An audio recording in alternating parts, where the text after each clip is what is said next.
Shabbat Shalom, everyone. So today's Parasha, Vayetze. This is one of the more interesting stories in Scripture. I've always found this one, kind of interesting. I grew up in a Seventh-day Adventist church, and I'll never forget the kids' story books with, Jacob's ladder. It always sticks with you, the story. But in reading through this Parasha, and there's been a few things that have happened over the last week that just causing me to rethink what I was originally going to say. So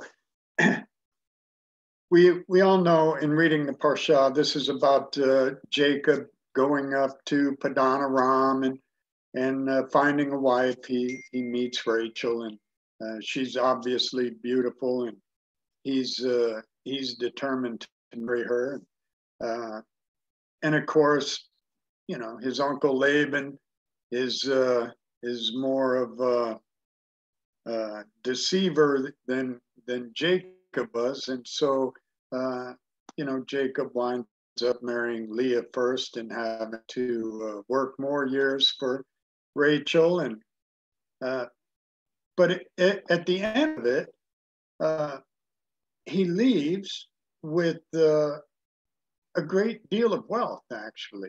And even though in the way that he left, Laban was angry, and one can't help but think in reading the story that, he may well have pursued Jacob with the intention of killing him.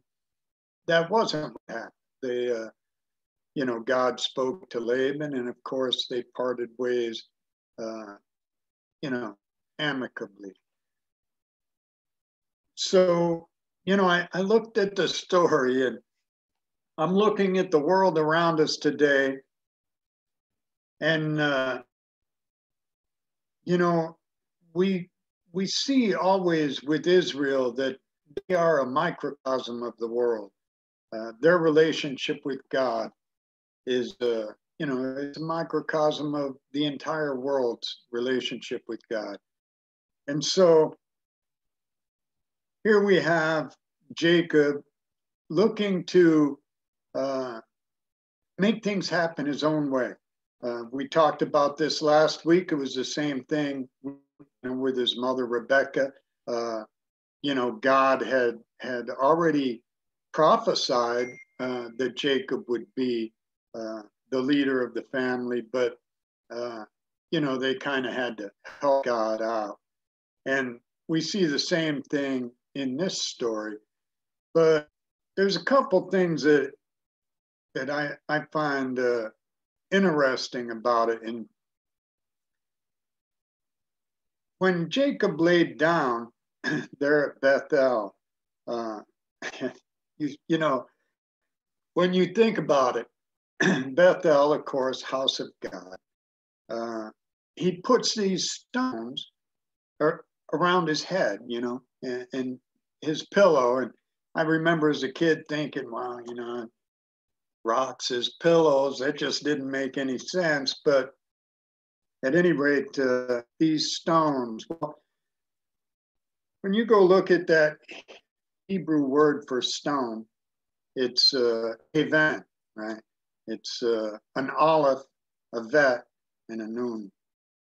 And what's interesting about that, actually, to me, is that,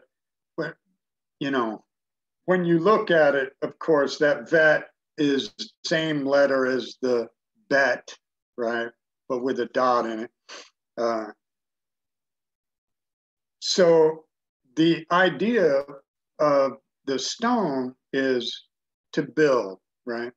And that same word that's used for stone here in this story is the word that's used for, cornerstone. And we know that Yeshua is the chief cornerstone.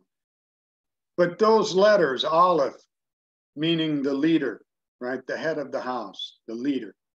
The vet, which that bet is beit, right? House. And nun means heir and offspring. So, the father of the house and his offspring, right there, the father and the son, right there at Jacob's head. I mean, the consistency of God, the patterns that he has in his word are incredible. And I was talking to Joe earlier, about a video I had watched, and